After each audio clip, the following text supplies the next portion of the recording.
სამი რა მოყვარს ნუ გზას? ნივა, პივა და მოივა. რა თქმა უნდა. პირველ რიგში დავიცვათ უსაფრთხოების ნორმები და მოვახდინოთ პარკირება. მისი 4 ცილინდრიანი ძრავი აგენერირებს 78 ცხენის ძალას, ბიჭო. 78 ცხენი კიდევ ერთი რემა.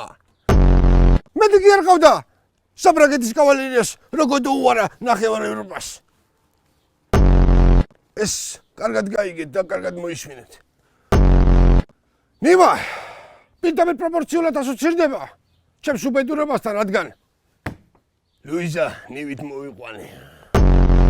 რატომ მოქვს ნივას ორი კარები? პასუხი ძალიან მარტივია. შევწანდი არ მოგწევს პაშუნლახვი იღე.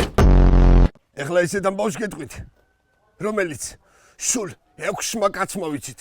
მაგრამ მოდი მოფინოთ თელ დედამიწას, რატო არა? რო ძალიან ბევრი ყბადაღებული ავტოგამოცემა იუწყება, რომ ნივა არ ახდება. ოკეი, რა ძმაო, ისევ ის არის.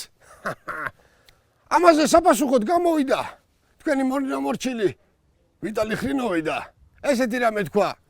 მე თქვენი დედა მოტყანო. ახლა ნივა რო გავანახლო, იგივე არაც.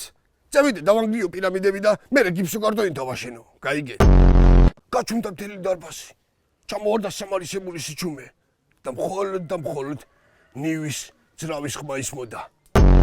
რამდენიმე წამიანი პაუზის შემდეგ აქ მოურდა სულ აბა შენ განაცვალე, აბატაში ყველაფერი, ძალიან დიდი ოვაციები და მაინც ისმოდა ნივის ძრავის ხმა, იმიტომ რომ ნივას ვერ გააჩუმებ. ეს რაზე მეტყველებს? არაფერზე ისეცე. უბრალოდ ნივა რა, მოდნია.